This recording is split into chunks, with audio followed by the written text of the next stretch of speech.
Hey, listen to Commander Cookout Podcast, episode 146. I'm Brando. I'm here with Ryan, and we're going to continue the arc of the Commander Rejects by talking about a deck that likes to attack, so we get some attacking to do while you attack. Now hit our theme song!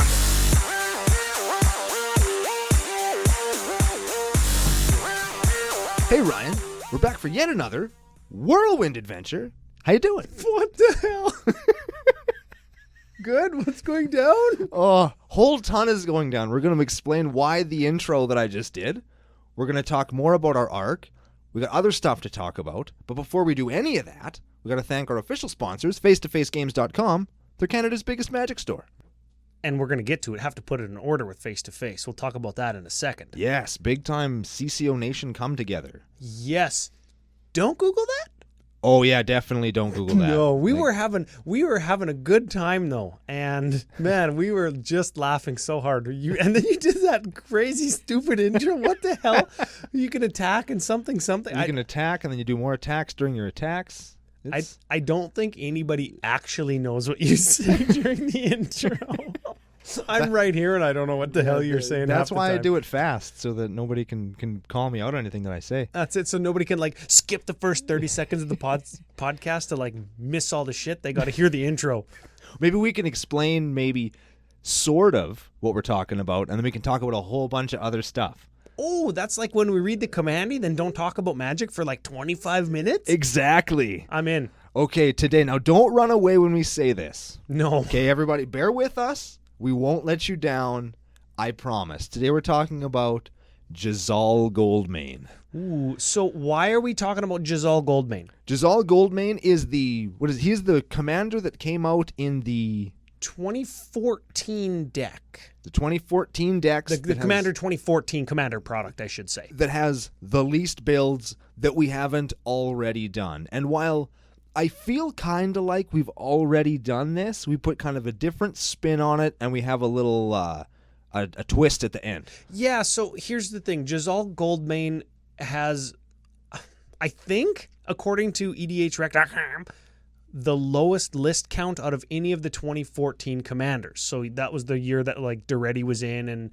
the Big Teferi, Freyalise. Yeah, the Planeswalker commanders. And then there was 2 or 3 other supplemental creature commanders. And Jazal Goldmane just getting no love. Give him a read. Let's discuss why we think that is. Jazal Goldmane is a 4/4 cat warrior for white 2. He has first strike and white 3, attacking creatures you control get +X until end of turn, where X is the number of attacking creatures. So it's a white deck that attacks. That's new. Yep. If you look it up on CCOPodcast at tappedout.net, it's we called it White Likes to Cat Tack. Cat Tack. Yep. He's a cat. I get it. Yep. I was expecting Cat Tribal because that's kind of your jam. No. But it's not a Cat Tribal deck? No. It has a way more fiendish gimmick than that. Okay, well, we'll get to that in a second, and then we'll get to the twist near the end where we're going to spruce it up. We're going to blow your fucking mind. Is it going to be mind-blowing levels? Maybe. Yeah, I suppose if you're into the next thing that we're going to... Yeah, whatever. Yeah, man. If you're excited about the thing that we're going to say, you're going to be like, whoa, that's a good idea. And it's going to be awesome. That's right. But first... Yeah. But be first. Yes. But be first. Some podcast business? Business. Big thank you to everybody who's purchased CCO stickers from us. Thank you. Also, t-shirts are available at the Commander Cookout store. That is commandercookout.com/store. Boom. You can definitely get those, sort of. I mean, you got to email us your size, your colors, blah, blah, blah. We'll send you an invoice. All that support helps us out. Patron support helps us out very much. Patreon.com/CCOPodcast. We've got some new patrons to shout out. We do. Let's do it. Patron shout out and funny nickname. Eric, Visor, Vizier, Brazier. I was going to make a visor joke or a vizier joke. And I made a bra joke. Can we somehow roll them all together? Airlock. Vizier of cup size. Sure. Oh, yeah, Airlock, because his name is Eric. Yeah. Okay. You gotta Vizier make fun of both cup names. size. Yeah. Vizier of cup size. He tests them all out. Yeah. Make sure that they're all good and I don't know, whatever shape they're supposed to be. I don't know what you do. Yeah, I mean, I don't got boobs. I'm not a vizier of anything, so I don't. Or a brassiere. No, I'm not that either. Hey, I went, when I was in university, I went to a house crawl, like a pub crawl, but you just get drunk at different people's houses. And it was a Halloween thing, topical, because it's October. It's almost Halloween. It's almost Canadian Thanksgiving, Oween. I guess. Yeah, those kind of all get rolled into one. Yeah. Well, Thanksgiving's in like 3 days. Yeah. Happy Thanksgiving to our Canadian and our American friends, and everybody else, too. We had this conversation last year. They don't have Thanksgiving everywhere else, just here and America. Well, it's a special weekend for us, and since it's a weekend for them, maybe it'll be special to them, too. Yeah. Just because. So I'm on this house crawl, and my buddy for Halloween went as a mammogram, like a free mammogram thing. So he had like this shelf where you like put your boobs on. And Did it work? I don't know. Huh. Next shout out, JD Rosie. I want to make a JD reference just because like JD in my head is Josh Donaldson, one of my favorite baseball players. I want to make a rosebud joke because it's a butthole. JD Rosebud. Yeah. Hey, did you watch the Braves and Cardinals game today? I watched the first 2 innings of the Braves-Cardinals Whoa. game today. Now, I'm not a sports guy, and you know that. But when I tell you that the Cardinals were like beating the Braves by a touchdown and a field goal, And it's not football, it's baseball. it's baseball. It's 10-0. Holy crap! No tomahawk chops in the crowd that day. No, nobody was having a good time. The only chops that were happening was probably just some management, maybe a camera guy. I'm sure their pitcher's probably homeless now. Like, oh baby. But we are not Cardinals crushing opposition podcast. Oh, CCO. CCO. We got one more patron shout out. Let's That do was it. great. Increased pledge patron Morgan Rogers. You know what it was? We were trying to remember his nickname. I'm pretty sure he's Aaron Rodgers, football player. Right. Aaron Rodgers, pseudo like half brother because their names aren't spelt the same. Pseudo celebrity. Pseudo celebrity, Mr. Rogers. I like that. Yeah, we got lots of those in the nation. Yeah, we do. We're very exclusive here. Actually, we're not. Everybody, welcome. But thanks for being here, everybody. Very much so. So, any other business? We talked about the store. We did some patron thank yous. We talked about some baseball. I actually have a gameplay story that led to a suggestion for you. Ooh. Well, I guess I already told the story on the pre-show where during a game, new buddy F.U. Mason came in with Alex. We're going to talk to him in a minute here. We'll talk about him in a minute. Yeah. Was playing his Kalia deck, and he has Ilharg in there too, you know, the one where you can flash in creatures and kill people with them. He's got an Ilharg in his Kalia deck? Yeah. Okay. And he was flashing in the first Rakdos, the one that makes you sack all half of your non-demon permanents when he hits you. Oh, yeah. Holy shit. And he was blowing everybody but me out. And Smitty ended up 1-point hurricaning to kill him because he was at 1 and I couldn't get him with my cats. And he had to tap every permanent he had in play to do it.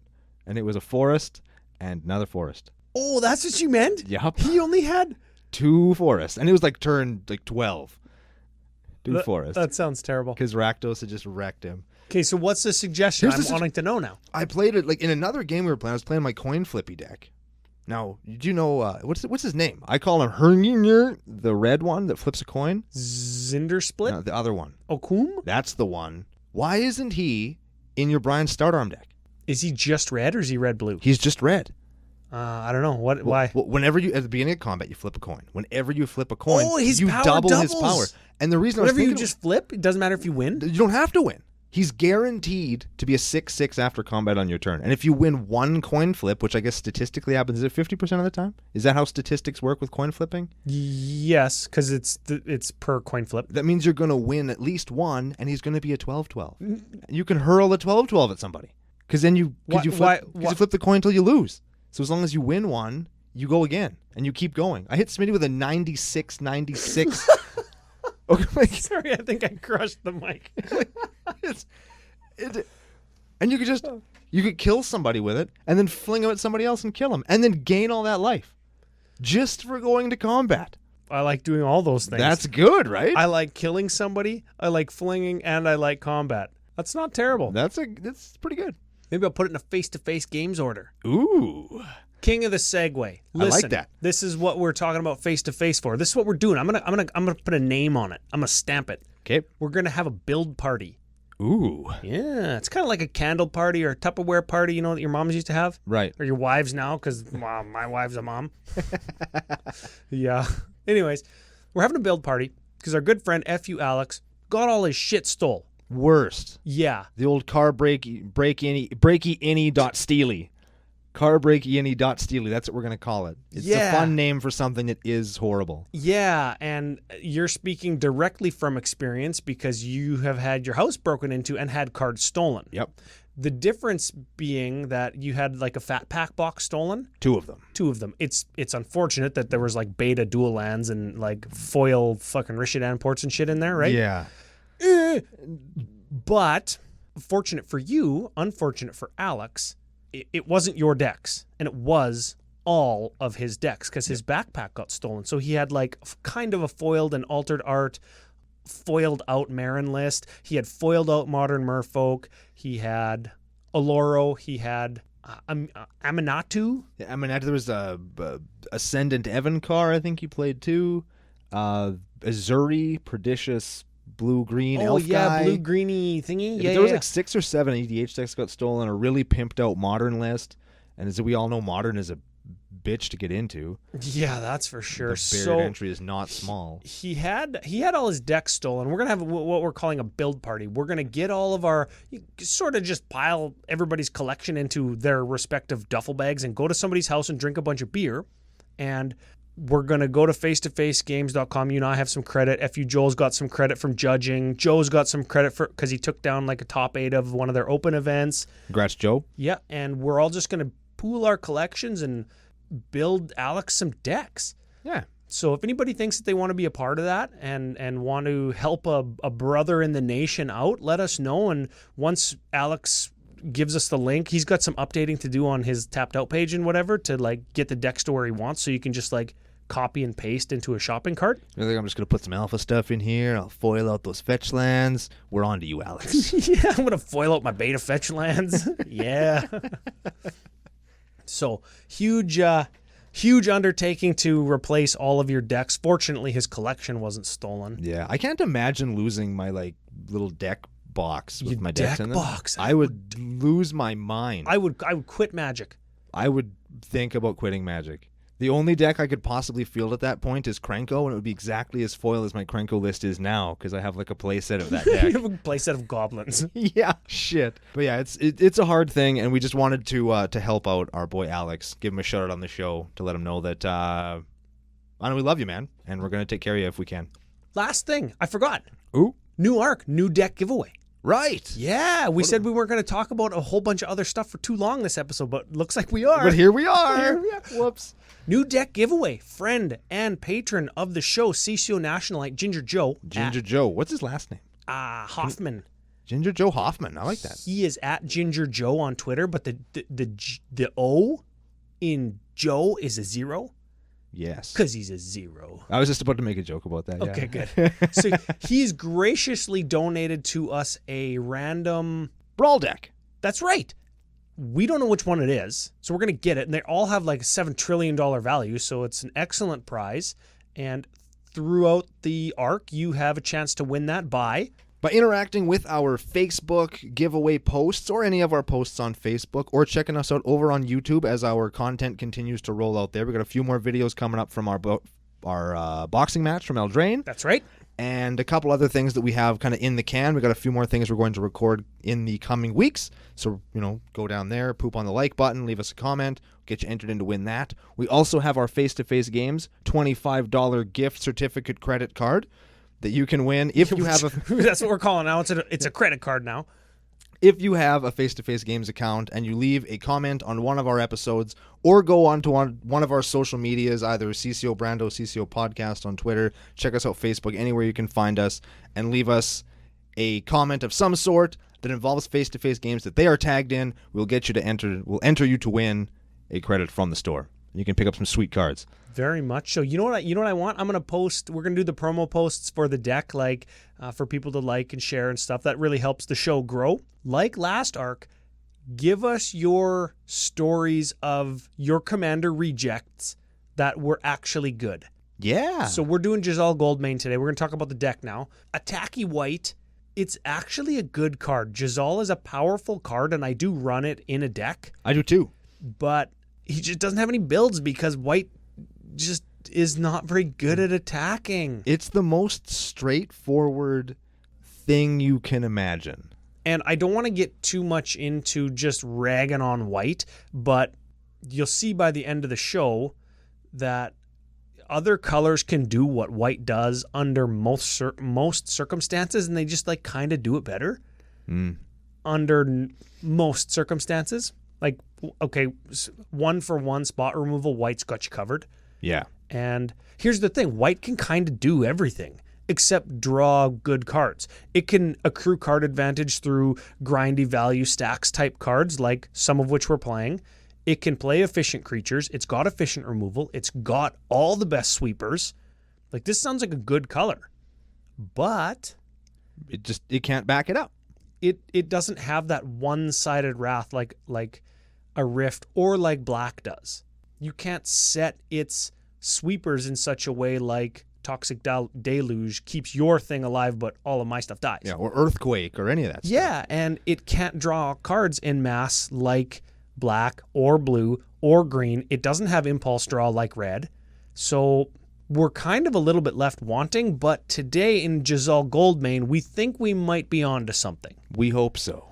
I think we've got it. So he's a 4/4 for 5. 4? 4/4 for 4. You pay 5, and all your creatures get +X/+X, where X is the number of attacking creatures. Yes. So if we went turn 1, 1-drop, turn 2, 2-drop, turn 3, 3-drop, turn 4, Giselle, turn 5, we have 4 attacking creatures. Or if you go turn 1, 1-drop, turn 2, 2 1-drops, turn 3, 3 1-drops, turn 4, Giselle, turn 5, you're going to kill somebody. Does the math check out on that?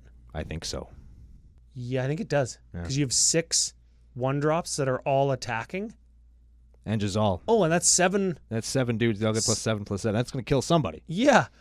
He's going to kill the shit out of somebody. That's what you should have built. That is what I built. What are you talking about? Sort of it is. Sort of. When we put our twist on it, we might be onto something there. So let's get into the creature. That's where we normally start, right? Yes, sir. Should we do it in alphabetical order or should we do it in reverse alphabetical order? Missionary or doggy style? That's what I ask. Start with Tithe Taker. Tithe Taker. That would be doggy style. That's right. Okay, starting from the bottom. Tithe Taker. Now, here's the thing. If I'm not going to read, because we got lots to cover, if I'm not going to read the power and toughness or the converted mana cost, just assume it's got 2 power for 1 or 2 mana. Yeah. So they're like little tiny beaters, and that's it. Ish. So what is Tithe Taker? Let's see. During your turn, spells your opponent's cast cost 1 more to cast, and abilities cost 1 more to activate. Yes. And it's got Afterlife, so when it dies, you get a spirit. A flying spirit. Now, here's the thing. Here's the first point I'd like to cover. This is one of the ways that White will accrue some card advantage, right? Right.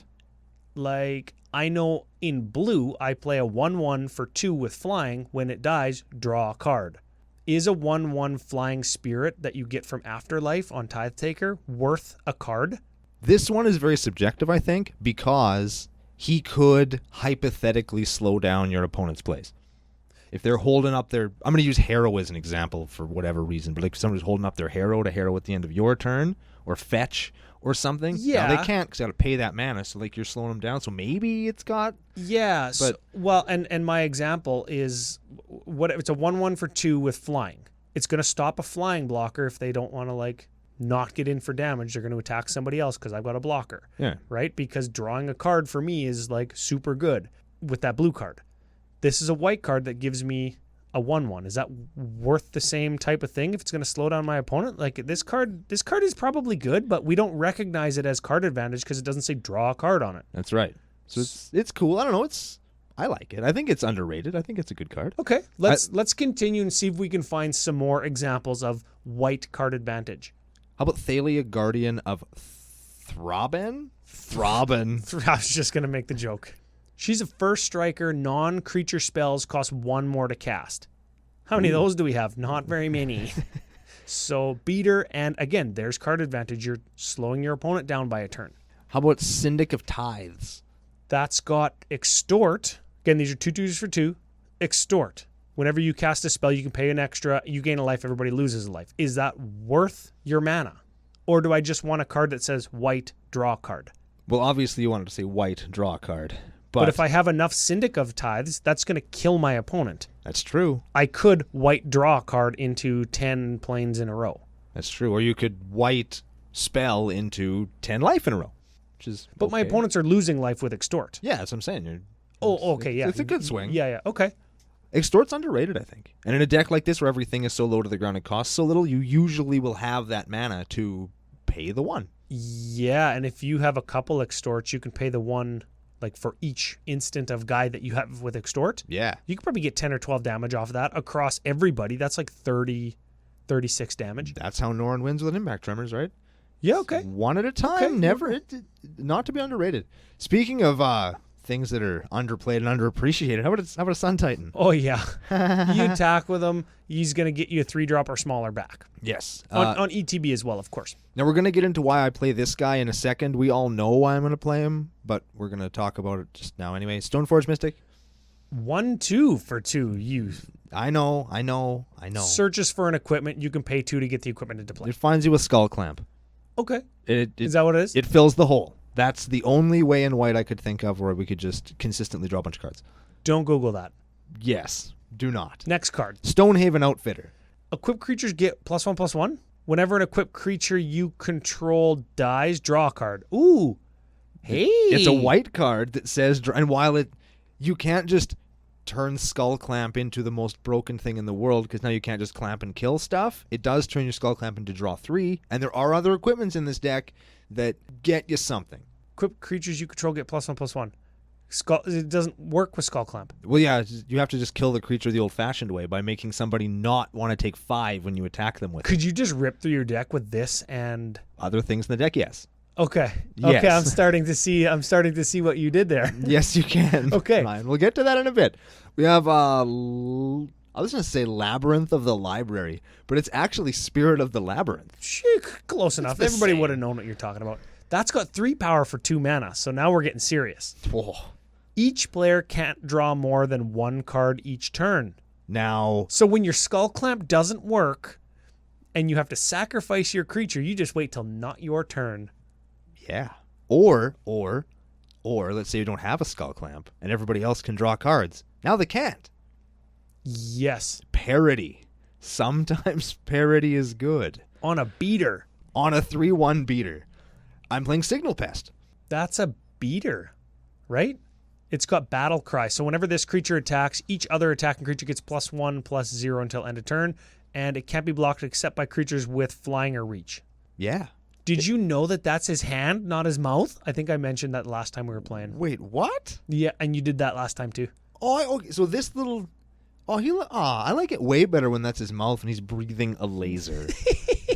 Everybody does. I'm just going to pretend you didn't say that. Sure, the next time we play it in a year from now, I'll say it again and you'll be all happy and sad again. Excellent. How about Shepherd of the Flock? Hey, brand new from Throne. 3/1 for 2. All flavor text. No, but not all flavor text. Look at the other side of the card, Ryan. He's got instant adventure. He's got, what is it called? I can't see the white fucking text on white. Usher to Safety. Usher to Safety is return target permanent you control to its owner's hand. Sometimes you just have to save your stuff. Yeah, that's not terrible. And then you've got a 3/1 for 2 after you do that. Yeah. I actually like that. It's a neat card. I think that there are lots of applications for cards like that. Outside of this deck, too, say what you will, Commander is the big creature format, but it is trending down because decks are tightening up, things are getting faster. 3 power to block with after you usher to safety something and then just cast it.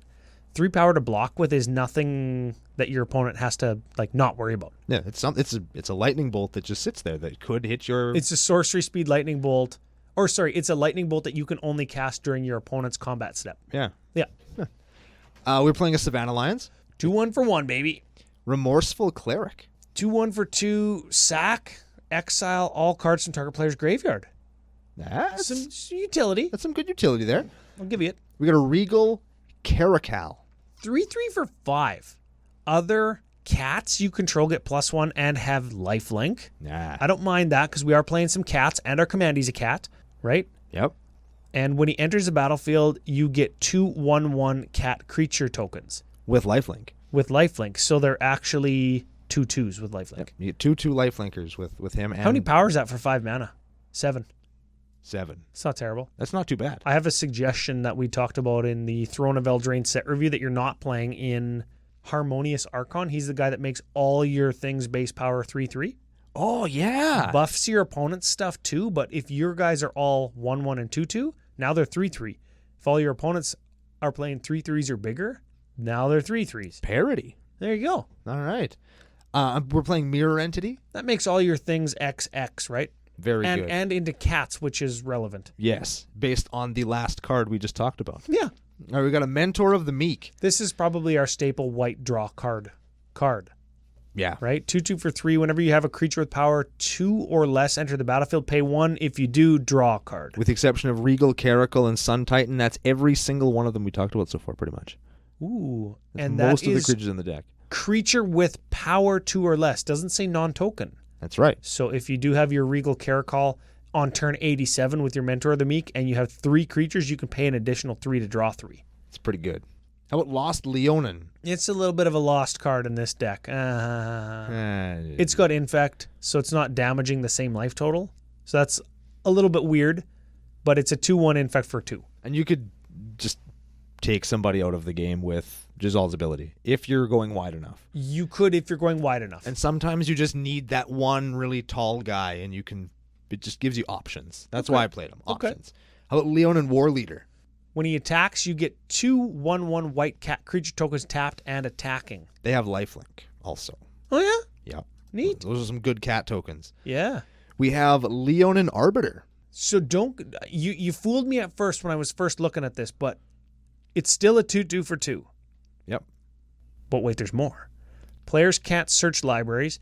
Any player may pay 2. If that player does, they can ignore this effect till end of turn. Yeah.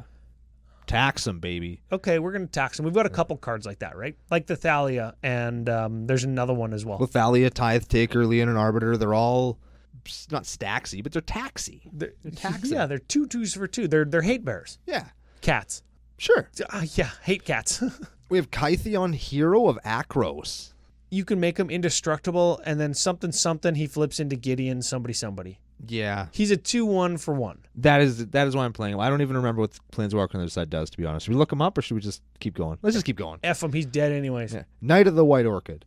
Search for a plains. If somebody has more land than you win at ETBs. It doesn't have to be a basic Plains. We talked about that last week. Yeah, you could get your Mistveil Plains in this deck, or the new one from Throne of Eldraine. When it enters the battlefield, if you have 3 or more plains, you put +1 on something. Yeah. Aggro, Attacky, white. See, they're giving us some options there. That's fine, isn't that? That's fine, right? That's perfect. Get 1 +1/+1 counter. That's going to get us there.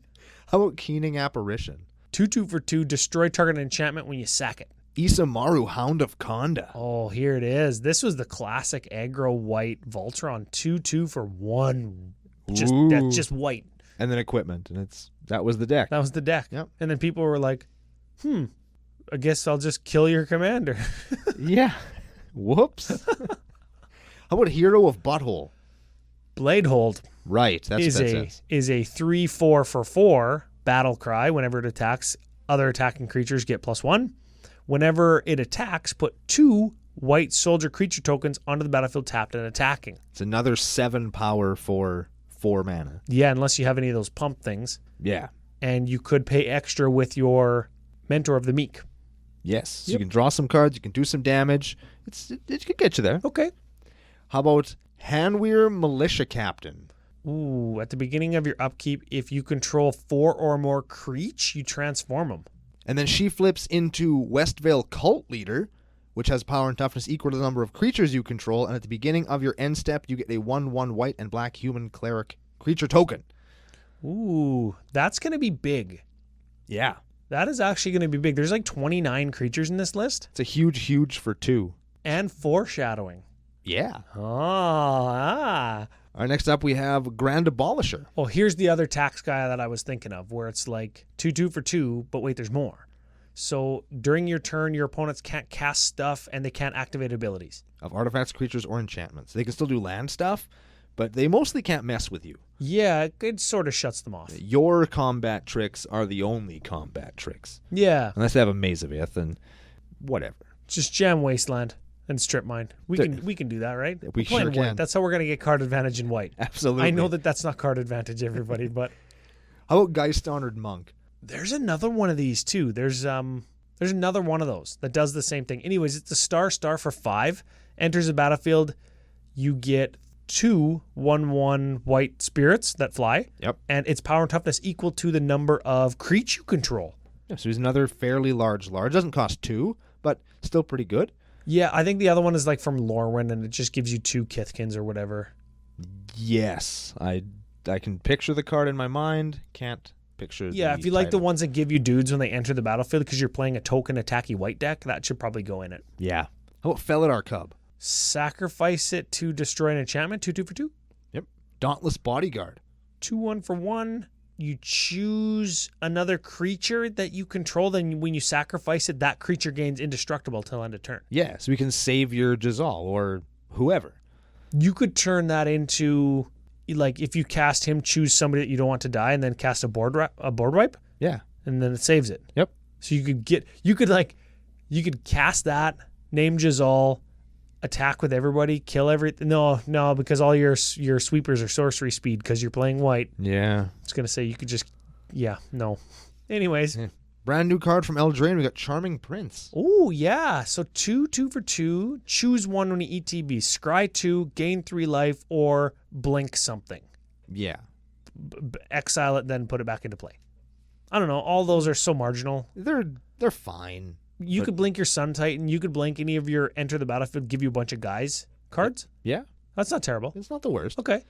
Captain of the Watch. Enters the battlefield, gives you 3 things. Brimaz, King of Ereskos. When he attacks, you put things into play attacking, and when you block, you put things into play blocking. Yes. Got there. He's very good Cat also. soldiers or something, right? Yep. 3/4 for 3. Bounty Agent. 2/2 for 2. Vigilance. That's cool. You can tap, sack, bounty agent, destroy target legendary permanent. That's an artifact, creature, or enchantment. Yeah. Ooh. That's a good one. I wish you could get land with that. Oh, me too. But you could get all the new artifacts from Throne. You can get somebody's commandy. That's a good card. I like that one. Don't underestimate the power of that thing. And there's some cards that'll let you kind of maybe abuse that later on too. Okay. Maybe.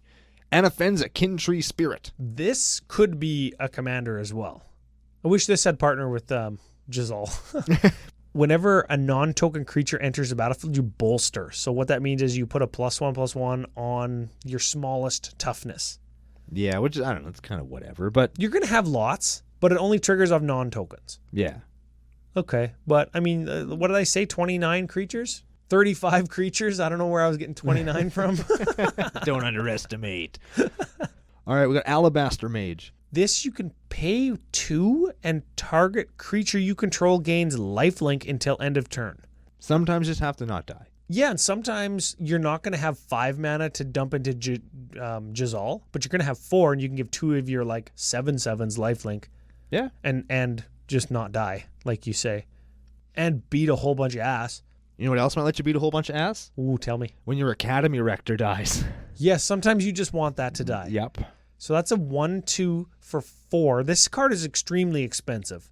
Is it now? In the budget cut, we could suggest to cut this card. We could slice it right in half and throw it out. Don't cut it in half, though, if you have one. Don't do that. Yeah, no, don't give it the old tomahawk chop. No.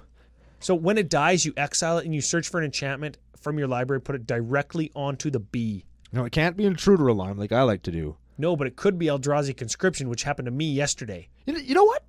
You know what happened? The other day, somebody accused me of only playing aggro. Well, Brando, you only play aggro. Nuh-uh. My most powerful deck is a control deck. My favorite deck is a control deck. And my oldest, most cherished deck is a combo deck. Those are the same deck. Your most powerful deck and your favorite deck are the same deck. Shut up, Ryan. I was trying to make it sound like I have more. You can't fool me. We spend too much time. Haven't you heard the pre-show?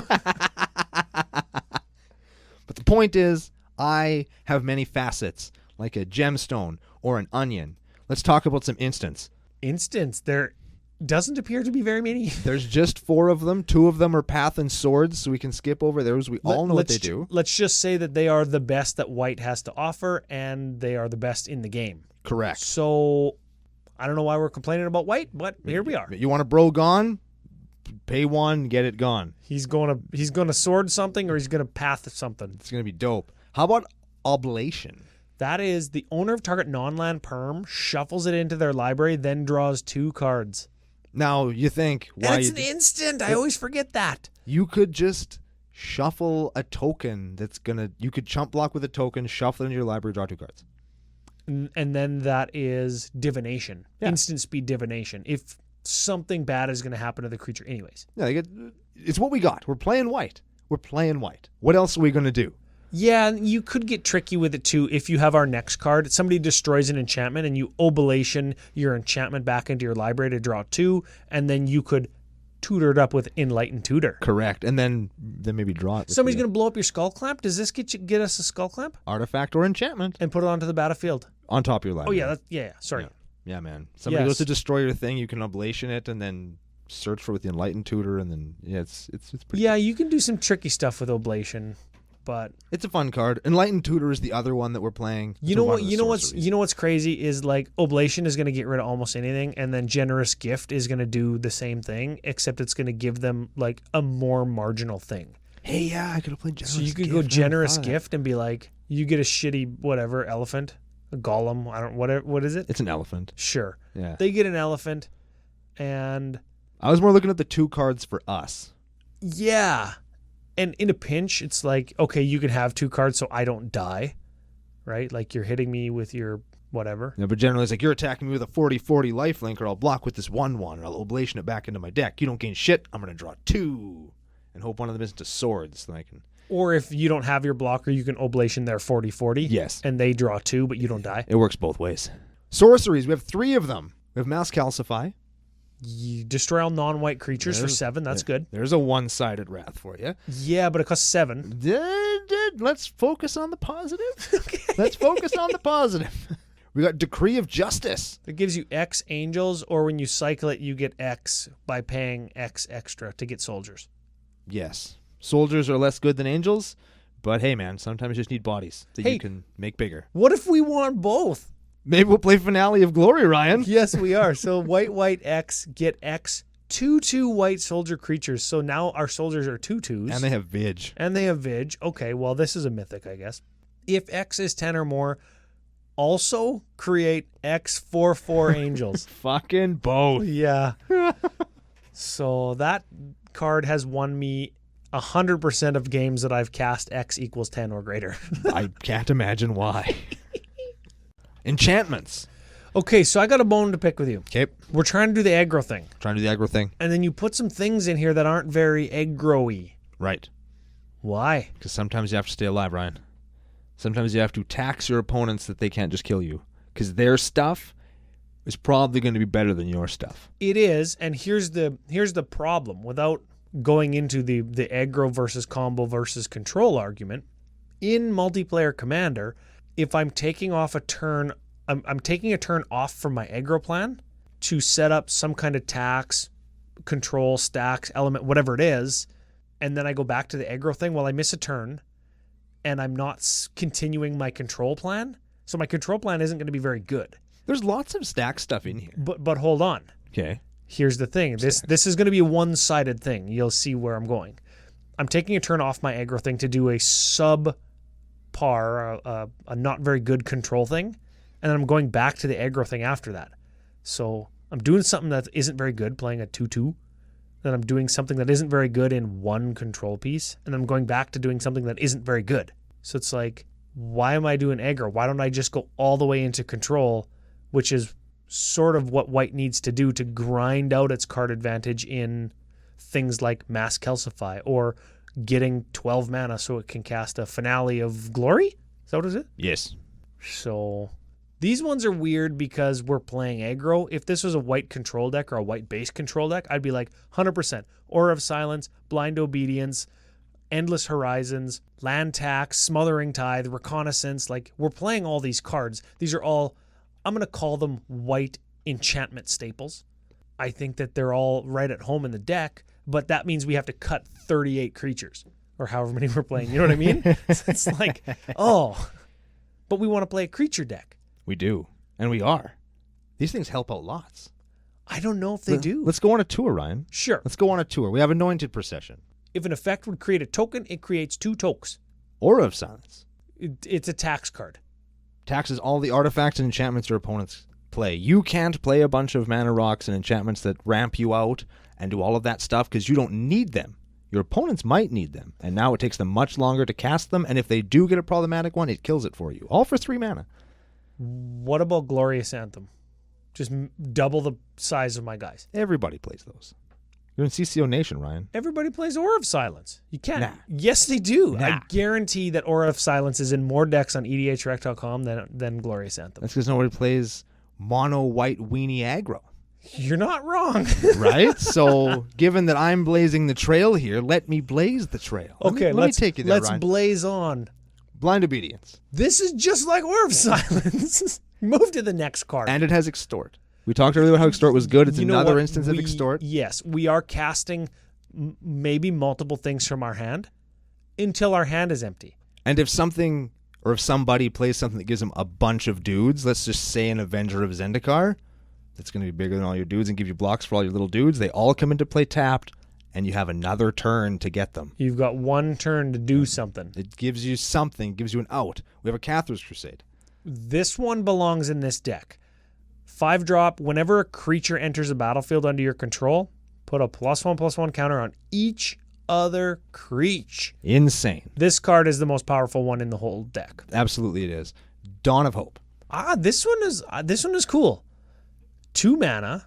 Whenever you gain life, you can pay 2. If you do, draw a card. It's a mono white card that says draw a card on it. It does.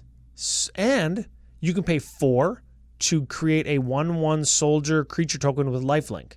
You got to make sure you have all the tokens for this deck. You got 1/1 soldiers, 2/2 soldiers, spirits with flying, soldiers with lifelink, cats with and without lifelink. You got angels. You got all the shit. Get your toke game strong before you build this CCO Nation. Yes. Endless Horizons. This one is interesting too, and we're gonna get crunched for time if we go into the theory behind this card. I'll sum it up for you in a sentence. You know what the worst thing for playing when you're playing a bunch of low to the ground, low mana cost dudes, you can just barf your whole hand out in a second. You know what the worst thing you can possibly do is? What? Top deck a fucking land, and this card makes it so you don't. Yeah, I agree. What if you're on like 8? What if you're on like 6 or 8 land in play and you draw this? So what it does is 4 mana. When it enters the battlefield, you search your library, exile any number of planes. Then at the beginning of each of your upkeeps, you take a planes from exile, put it into your hand. So it's essentially 4 mana, draw 2 cards per turn, but the second card you draw is always a planes. Yes. So you're sitting on 6 or 8 mana. You've got your Finale of Glory in hand, and you exile all the planes in your deck, and then somebody disenchants it, and you can never cast your Finale of Glory. I'm using the extreme end of the example because that's kind of what you want to do in this deck. Could I say no guts, no glory, Ryan? Ooh, high risk magic. You sell me on these things. You know me too well. There it is, man. There it is. Realistically, how many do you get with it? 8? 10? Pull them out? Yeah, just drain them. Take them out. Take them All all of them? All of them. Fuck it, all of them. All of them. Unless you're on 4. Like, you play this when you're in a position where you don't really need to draw more. If you're going to sit there and be like, well, I better not draw all of I'd rather draw planes instead of gas because I have this Finale of Glory in my hand. You're going to lose anyway because you're a chicken. Yeah. Chickens don't win with decks like this. Only people who are gutsy and brave and are willing to commit to doing stupid crap can win with decks like this, Ryan. I like it. That's why we're doing it, not somebody else. I like it. That's right. I'm scared of shit. Enduring Renewal. 4 mana. Play with your hand revealed. Huh? What? Well, we don't have very many instants, so it doesn't Check out matter. all my counter magic, bro. Like, what the hell? If you would draw a card, and we're not going to because we're fucking playing white. If you would draw a card, reveal the top card of your library instead. If it's Creech, put it into your graveyard. What the? Wait for This it. is the Keep going. Otherwise, you draw the card. Whenever a creature is put into your graveyard from play, return it to your hand. Yeah. How? So Yeah. we always have the creatures that we have. Yes. As long as you have an army of dudes that you can play every turn, it doesn't matter if they die every turn, Okay. right? You can just play them and attack. But you have to have them. You have to have them. Again, high risk, high reward. Okay. Also, this one plays into some other stuff that you can do when we get to the artifact section. Ooh. Okay. Field of Souls. So this is 4 mana. Whenever a non-token creature is put into your graveyard from the battlefield, put a 1/1 soldier with spirit with flying into the battlefield. It's okay. Guys are going to die. It just gives everybody Afterlife 1. Yeah. Okay. It's okay. Land tax, it gets you lands. Everybody knows that. Yeah. It's for pulling the planes out of your library. Reconnaissance. Remove target attacking creature you control from combat and untap it. It does Maze of Ith. And you can do that after it's done its damage. Just like Maze of Ith. Yes. End of combat step, your creature is still attacking. So you can untap it. Yes. It gives them pseudo-vigilance. You can save creatures that are going to die from combat being blocked, and then you can untap all the ones that got in for damage, and they are ready to block. Yes. Very good card. And Smothering Tithe. Everybody knows we're going to play Smothering Tithe. Remove target attacking creature. You don't have to tap it. You can just, it gives all your creatures vigilance. Yeah. This card is unreal. For white, it's expensive too. Yeah. And Smothering Tithe, yes, of course Yeah. we're going to play it. It's good. Play it. Okay, I'm ready for artifacts. What are we doing here? Okay, we got Blade of Selves. That just copies all of your stuff when they attack. Yes. Which Oh, is but that gives you 3 more attackers for Giselle Goldbane. yes. It gives them myriad, I should say. Yeah. Okay, It fine. also gives you more tokens that could be, I guess not tapped or tapped, but it gives you more tokens that are hanging out if you're playing a Regal Caracol or Yeah. Captain of the Watch. Lets you find more equipments if you want to be greedy and you equip to a Stoneforge Mystic. Ooh, so you use Stoneforge to get Blade of Selves on attack and you get 3 more equipments? Yes. Okay, what other equipments do we get? We also have Helm of the Host. That doubles your creature at at combat, right? Yep. Yeah, And- okay. And then we have a Skull Clamp. Okay, so we could find like 2 of the best equipments in the game.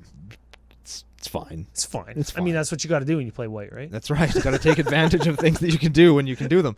How about a Dolmen Gate? Prevent all combat damage that we dealt to attacking creature you control. It's okay. Yeah. Endless Atlas. Pay 2, draw a card. Pay 2, tap, draw a card. You can activate this only if you control 3 or more lands with the same name. Yeah. So that is a white card that says draw a card on it. That's right. How about Oketra's Monument? White creature you cast costs 1 less, and whenever you cast a creature, regardless of color, you get a 1/1 white warrior this time with Vidge. Another token type we can Yeah. get. And we have a Pearl Medallion that makes all your white stuff cost less. We have Phyrexian Altar. Sack a creature, get 1 white mana in this case. Now let's say that creature goes back to your hand. Oh. Let's say it only costs white. Yeah. Let's say every time you play it, you're going to get another creature into play with it.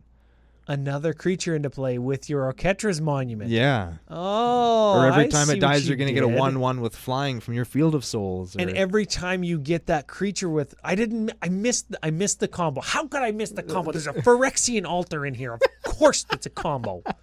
So you could just get infinite dudes with your Oketra's Monument and skull clamp them all to draw your whole deck. Yes. Yeah. Unless you got that one that says equip creature gets +1. Yes. In which case you just sacrifice And it that's to the Phyrexian Altar, which I said earlier in the show. Yeah. And you draw 3. Yeah, that's good. No guts, no glory, baby. That's Okay, right. You sold me. We're all in Magic. How about Slate of Ancestry? 4 mana, 4, tap it, discard your hand. I'm in. Yep. I'm in. That's all I wanted to say. It's over. I played it. Discard my hand. Okay, I'm listening. Draw cards equal to the number of creatures you control. You're probably going to have no hand and a bunch of creatures. Now you have both. Yep. Fucking both. We're playing a Sol Ring, of course, and this is a loose include. We never play it. And Dude, this whole deck is a loose include. Yeah, I know. We're playing a Vidalcan Orrery as well. That's it. Okay, so you may cast non-land cards as though they had flash. So it kind of gives all your dudes haste. Yeah, haste or like... if it's like a fog. And in Magical Christmas Land, if you're playing something like a Grand Abolisher, where your opponents can't cast spells on your turn, at the end of their turn, you flash in your Grand Abolisher and all the other guys. Your opponents either have to react right then, or they're they're stuck getting beat down. Oh, I like flashing in Grand Abolisher because then that like saves you from removal. Yeah, it messes with them if they were going to like rift you or something right then because you have nothing to rift. Any land of note before we move on to a couple of my suggestions and the funky little twist we got? Not super lots. There's a command beacons that you can save Jazal once. There's a Gaia Reach Sanitarium because it says draw a card on it. There's a Nykthos Shrine Nyx, which can be very powerful given all the double white in the deck. And then I'm playing Urzatron as well. And of course you could sprinkle in a bunch of other colorless Well, you lands. got the thingy, the new one from Throne. No, I do have Castle Ardenvale. It is white 2, and you get a white creature token. And you could also play Keldarin Outpost, which does kind of that, but you got like Sack of Plains. Yeah. So I spent all afternoon painting a Keldarin Outpost, really nice one. Castle Ardenvale like spoiled the same day, and I'm like, oh, somebody buy this. Oh, nobody's gonna buy this because that is better. There's a wasted afternoon for your boy. Well, just paint a Minas Tirith on Castle Ardenvale and somebody will buy it. I suppose. Actually, you could do the Tower of Sauron on the command beacon and a thing. You could sell them as a set. There you go. I love a good set. You could have the Prancing Pony on the Gaia Reach Sanitarium. I can do this all day. Weathertop could be Nykthos, Mine of Moria, except for it's Urza. You could paint my house on Urza's Tower, and you can paint your house on the power plant. There we go. There we go. We're done. We did it. All the way there. Should we do the twist, Ryan? I've got a little bit of a twist. We had spoken the other day about getting listeners to submit decks and which commandees we were going to feature in the arc of Commander Rejects. And you had said that you had an idea to incorporate both Jazal Goldmane and Timna the Weaver. Yes. So what we're going to do right now is just take a quick look if we added black. And that'll actually give us another color to open up with Phyrexian Altar for all kinds of combos. Oh, all sorts of dirty-ass shenanigans. All kinds. Like, we don't even need to attack to win if we do that. You don't even need to do anything. You just put an Aristocrats package in here, and there you go. Bob is your uncle, as they say. Yes, and you can put Bob in here because you wouldn't even take damage because all your things cost... I mean, you'd take one because all your one drops. Yeah. But black gives you access to a whole ton of creatures that have more power than they do converted mana cost. There's a drawback, but usually that drawback is like take 2 damage during your upkeep, or they can't block. They can't block. Well, you don't give a shit. You're not gonna block anyway. Who gives a shit about them? Yeah. Just attack right. them. Yeah, I'm going to attack because I'm still going to include Jazal Goldmane in the list because he's good in the 99 because he allows you to overrun. Essentially, let's call it an overrun, and have access to more than just white. And if you play Timna the Weaver in this exact same deck shell with maybe some like an Aristocrats package or whatever in there for your sacrificing shenanigans, and you just attack everybody at once, now you're drawing cards too. It shores up the hole in the white boat. Yeah, because you do get access to things like Sign in Blood and Night's Whisper and Foreboding Fruit and what's the Scry 2 one?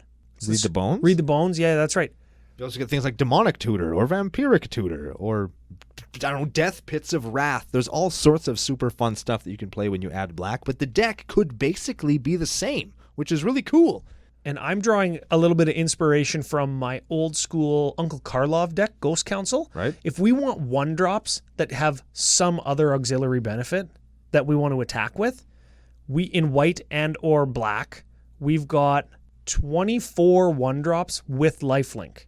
Ooh. And get this, some of them have extra abilities on top of lifelink, like haste, or can't be blocked by creatures with greater than 3 power, or +1s, or they're cats, so they get like a bonus from other other cards that we're already playing, or they give us creatures when they die, right? Like, so there is, or they have, like Healer's Hawk. I think that was a standard card, wasn't it? I don't know. I didn't play standard when it was around. I'm probably wrong, but I heard a standard podcast talking about Healer's Hawk one time. It's a 1/1 flying lifelink for 1. They're outside the bubble. F those guys. Right. So I know I played a lot of those 1/1 lifelinkers in Karlov because he cares about instances of lifelink, and you could play Karlov, and he just like every time you gain life, you could just remove counters from him to like just exile target permanent. Yeah. So you could play basically the same deck, just with some black in it, which is fun. Yeah, and all the things that we said that white can do, except 1-for-1 removal at 1 mana with no drawbacks, we're going to call searching for a land and you gaining life equal to toughness. We're going to call that a not drawback. Yeah, whatever. Yeah, they can have it. Right? Like, black is going to do everything better than white. Oh, not going to destroy enchantments. But you got white for that. I have like 6 creatures in here that destroy enchantments. That's right. So are we going to count that as doing Timna the Weaver? Does that count? Yeah, it's the same deck. I would have built if I built Timna the Weaver for next week, it was going to be the same damn deck, just with some black 1-drops in it too. Sure, and she is... Timna the Weaver is a 2/2 for black, white 1, human cleric with lifelink. At the beginning of your post-combat main phase, you may pay X life, where X is the number of opponents that were dealt combat damage this turn. If you do, you draw X cards. You hit them, you pay some life, you draw some cards, you play more stuff, you hit everybody, you pay some life, you draw some cards, you rinse, you repeat, you win the game. You accrue card advantage throughout the long game like white does. You gain life with your life-linking commander or creatures like white and black want to do. And you can combo or win the game through actual high-quality cards like black wants to do. There you go. But you could do it in the same package that you built today. That's right. As long as we keep that Oketra's Monument combo in there. As long as we're doing that, I'm happy. I'm happy because that's going to win games. You didn't think I was going to put an infinite combo in this deck, did you? I kind of didn't. And I got you. But here's the thing. So, couple things. And I know we're getting crunched on time. Brave the Sands. Gives your guys Vig and they can block extra things.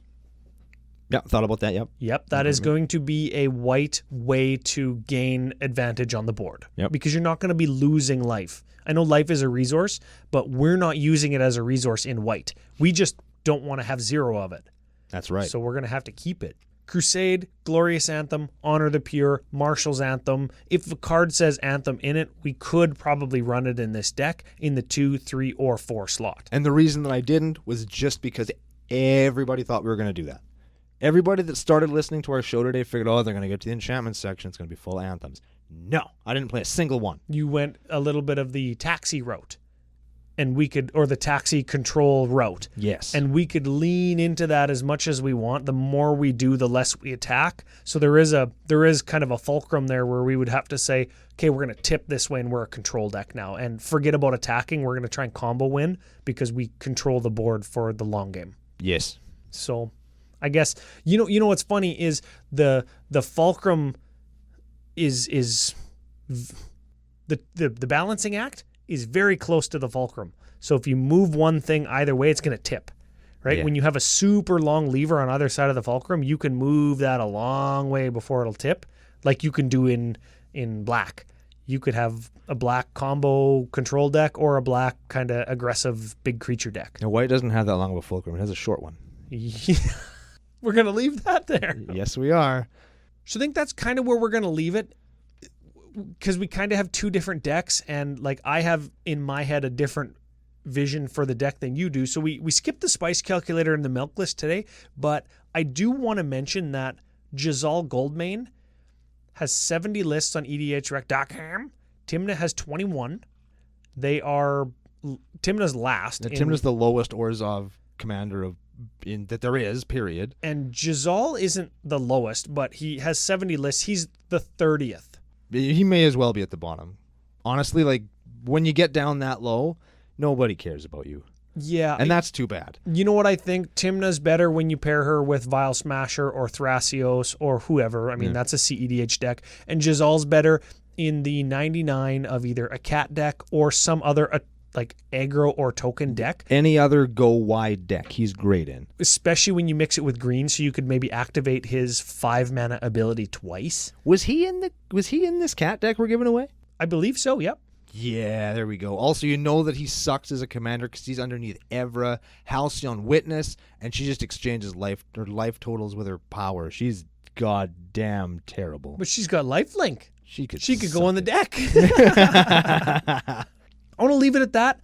I'm going to get a final thought of the day from you in a quick sec here. But first, remember, we did do a call out to all of the patrons on the Discord who want to submit to the preferred deck list channel, and anybody else who wants to submit to commandercookout@gmail.com. The other commander rejects that were looking to build this arc, Shattergang Brothers or Wasitora, Whichever one. Yeah, you guys decide. Give us some kind of control Staxy build. I know Brando likes Jund, and I know that Brando likes stacks. I'm a bad person. You are a bad person. I'm going to just call it a control deck so we don't seem like bad people. Yeah. It's not going to be stacks, though, I promise. If I have to build it, I'm not going to come in here with a stacks deck. I promise. You know what's funny is it's like, Brando, the first step to solving a problem is admitting there's a problem. There's no problem. You're just going to build a stacks deck. I'm not going to be like, I have to build 18,000 stacks and orbs to not lose at Magic. No, I promise I won't do it. I won't play a single card that has the word orb in it. Ooh. No orb. Non-orb tribal. Non-orb tribal. That's what we're doing. So Shatterganger Wasatora and Tygam Sidisi's Hand. And we did get a Tygam deck that I'm going to check out. I'm going to check it out. It was cool. I looked at it. If anybody has any Tygam decks, and there's only a few of you out there, send them in because it is one of the ones that we're interested in for sure. Yes. And then I don't know if we might pad it out with another list. I'm not sure. Remember to check out our social media for entry into our contests. We detailed all that at the beginning of the show. Follow us on social media. We'll get you in to win a random Brawl deck. We're not sure which one yet. I know which one I want to give away, and I hope that the winner wants us to deface the Commandy like we did on the pre-show today. Yes, I agree. We should thank our official sponsor, face2facegames.com. They're Canada's biggest Magic store. I also have a Brawl deck that I hope we get to give away. I'm not going to tell you which one it is, though. I will eventually tell you which one it is, and we're going to compare and see if they're the same ones. We're going to do it on the next episode of Commander Cookout Podcast. Hit our theme song! Fucking both!